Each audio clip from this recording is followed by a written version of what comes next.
Well. Plenty of stories, plenty of drama, plenty of big results coming out of round 5 in the A-League men's competition. We're going to jump into all of the action right now. If this is your first time checking out the channel, my name is Lockie and this is Coastwood Football. I'm a Mariners supporter, as you might be able to tell from that scarf in the background. And this is the place for all things Central Coast Mariners and the A-League. So let's jump into the action. First of all, Friday night, Western United picked up their 4th consecutive 1-0 victory. It's becoming a habit for Western United at the moment. The way that every game it's like deja vu every single game. You can't blame them. The defensive structure has been incredible from John Aloisi's side. The 4-2-3-1 formation that they play, and John Aloisi has made it has said many times now in the press that it's a team performance. It's not simply the back four. The likes of Tomoki Imai and Leo Lacroix have been highlighted at the back. Josh Risdon, I thought had a fantastic game. Jamie Young, of course, in goals as well. But it is across the whole team, just a structure that they do have, and they know when to attack, and they've got the right players to attack, and we saw that in this game. The one goal that came in this game through, once again, the two players that combined last week to score against Brisbane Roar, Lockie Wales, Connor Payne, two very fast players, especially when they've got someone like Dylan Wellens or Halls up top, and Dylan Parias off the bench. This is a team that has pace and has the ability to hurt teams on the counter-attack, and they did that against Adelaide United. From a Reds perspective, they were creating chances. They actually were pretty good in this game, especially in that first half. I thought they were really impressive and were pushing late, but it's just a matter of them lacking that target man, or lacking that, the key finisher inside the box. They were without Cassini Yengi in this game. It was Toure that started up top. George Blackwood came off the bench. But you get the sense that they're going to need something different if they're going to really, unlock the potential that they have. Because they have good players out of Adelaide United. Craig Goodwin, Ben Halloran, Stephen Moore, these guys involved in the side. Isai is pulling the strings from the base of midfield. But at the moment, it's not clicking in attack for Adelaide United. I thought when Bernardo came on the field, he looked impressive. I would want to see him starting next week. He's one of those young players that could provide a different sort of spark. And he was really, really impressive in his cameo that he had coming off the bench. But look, for Western United, John Aloisi is just going to be happy just, picking up results like this. And it's just incredible. 4th consecutive week, it's been a 1-0 result for them. Even round 1, it was a 1-0 result, but of course didn't go their way. So they now have 4 wins and 1 loss. Have only conceded 1 goal so far this season. West United, that came all the way back in round 1, that Roderick Moreno header off the corner. So this win takes Western United to 2nd place on the ladder, which is absolutely massive for them. They've made a fantastic start to the season and are going to be just a hard team to break down. When you look at all the teams across the competition, Western United, it's going to be really fascinating seeing, some of the more attacking sides like Melbourne City. Well, we've already seen Melbourne City come up against them, and they weren't able to crack them. But, sides like Newcastle Jets even, who are showing a lot of attacking threat this season, come up against Western United later on in the league. On Saturday, of course, we had the postponed game. There were unfortunately some positive COVID cases in the Perth Glory camp. And, of course, there's been well broadcast the news regarding Perth Glory.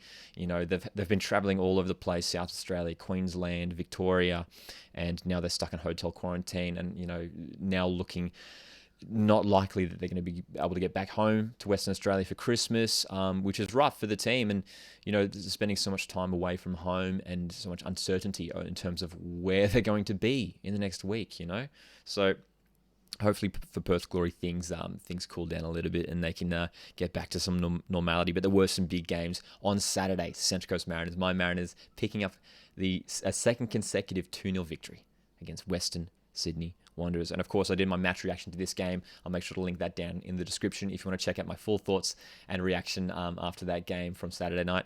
But it was, first of all, it was incredibly hot. I can't remember being at I've been going to Mariners games since I was a little kid, and I can't remember a game being this hot. It was in the 30s, and there were two drinks breaks per half, and it did affect the game. Things were a little bit slower. There wasn't as much intense pressing going on.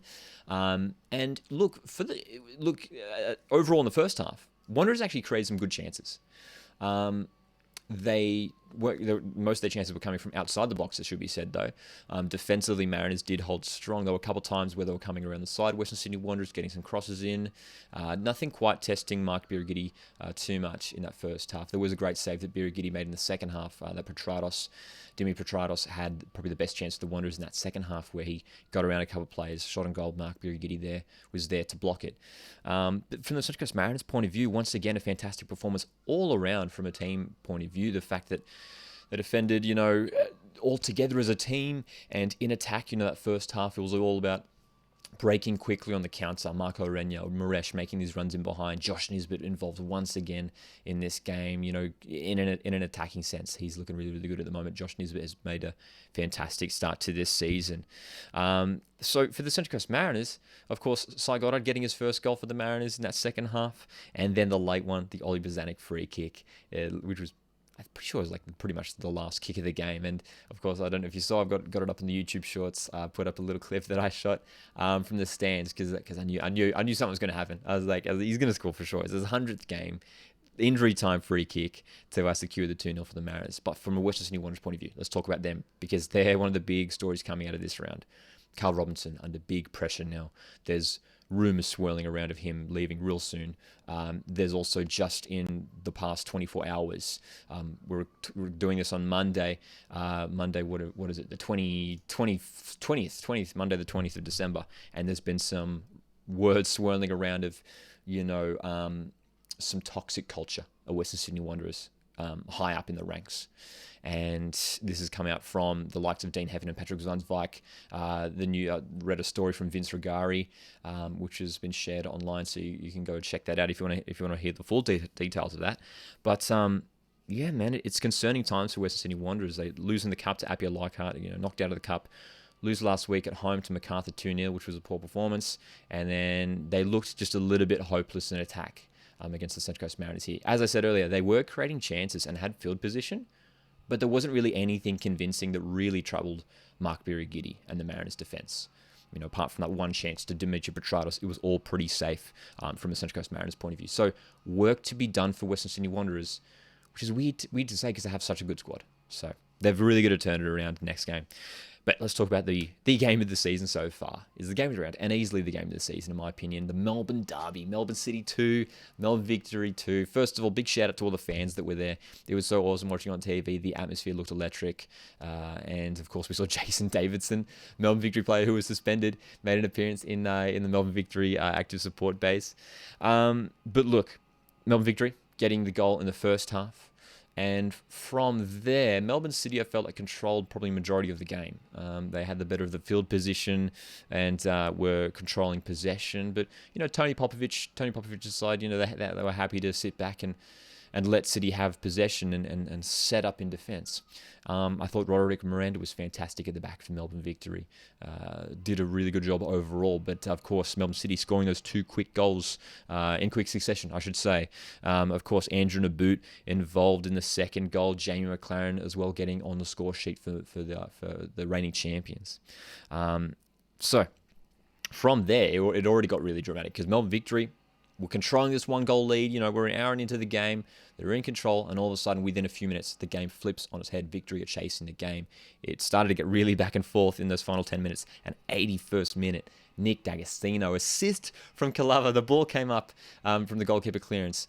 Came straight through for D'Agostino, who ran onto it. Put it past Tom Glover. Tom Glover, the Olyrood keeper, will be disappointed that he did not deal with that opportunity better. Man, dude, the save, and it just trickled over the line. Definitely a goal, of course, definitely crossed the line. And that equalised the game for 2-2. And, of course, the drama was in there late on chances for both sides at either end. Some incredible defensive efforts from Melbourne Victory right at the end there to block those, I think it was 3 or 4 shots that City had within like a space of 5 or 6 seconds at the very end of the game. And, of course, Jamie McLaren sent off for apparently something he said towards the referee.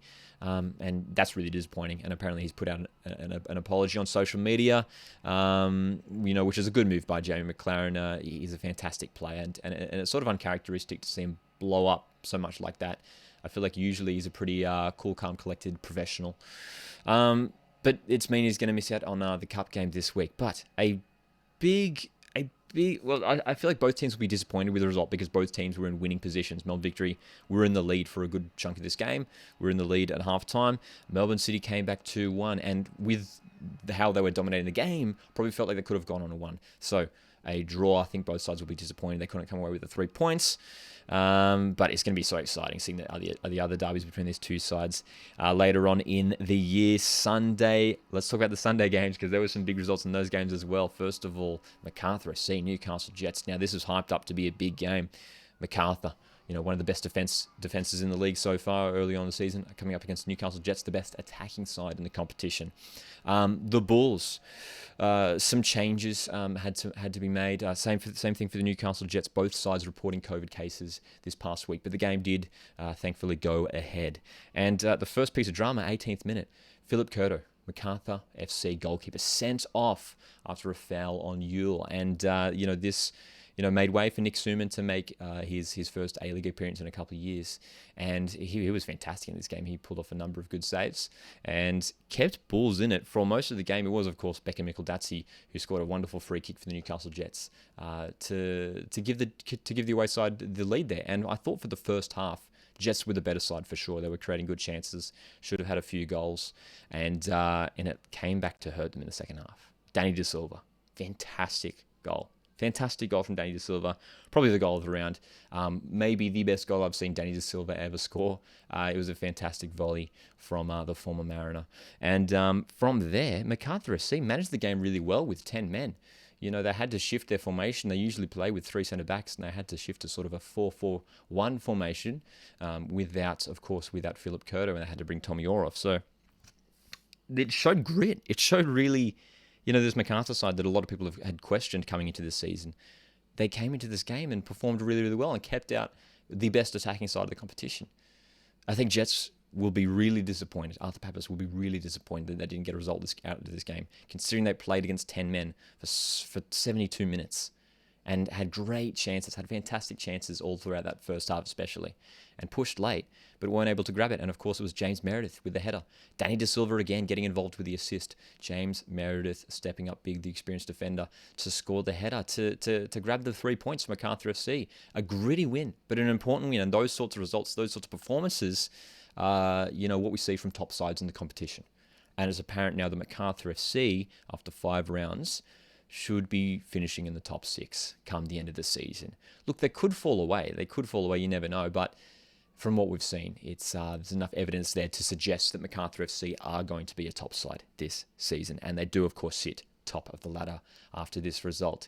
What are they now? They're 4 consecutive wins now for Macarthur FC after drawing in the opening round against Wellington Phoenix. So after that, everyone's going to be watching Macarthur FC because they're going to be such a hard team to beat as well.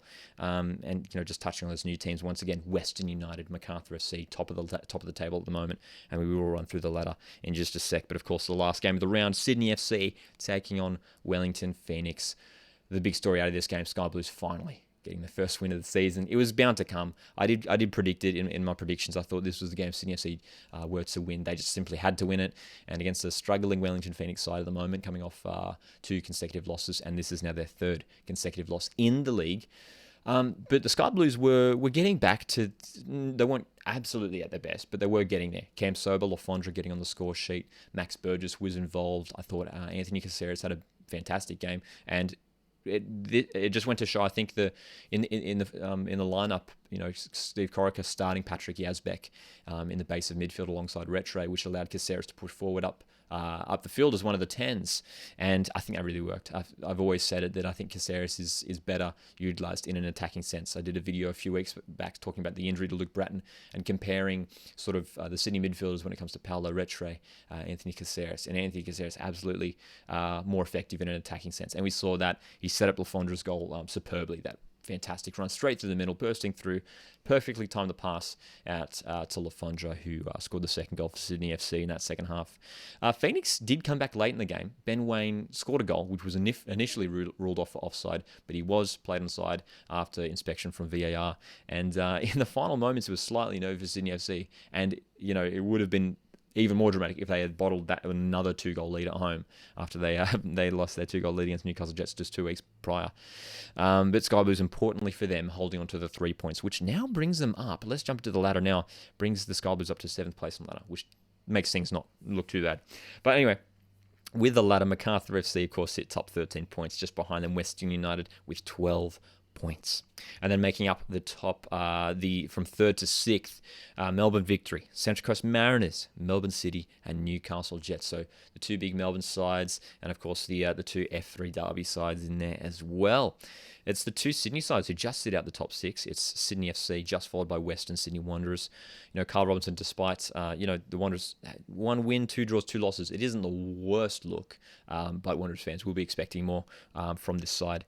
And then in 9th place, Perth Glory still have a game in hand. Wellington Phoenix in 10th. Adelaide struggling in 11th place, still searching for their first win of the season. Brisbane Roar, another team with a game in hand, currently sitting bottom of the ladder. So things, I talked about it before, round 5, things really starting to take shape, and we're seeing, some interesting things appearing here. The likes of Mariners, Newcastle Jets look like they'll be really challenging in the top 6 this year, and those all 3 Victorian sides, Western, Victory, City, all look very strong so far this season, as do Macarthur FC up the top. What were your thoughts on this round? Would love to hear them, so feel free to jump down in the comments and let me know which performance impressed you the most from these sides. What were you surprised by the most, and who is your player of the round? Would love to hear that down in the comments. My name's Lockie. This is Coastward Football. If you have enjoyed this video, you can hit like. It does help me out a lot. And if you want to stay up to date to all the content we're doing here, podcasts every Tuesday, round predictions videos every Thursday, and of course every Monday here, the round review video. Have a fantastic week and Christmas, guys, and I'll see you guys in the next one.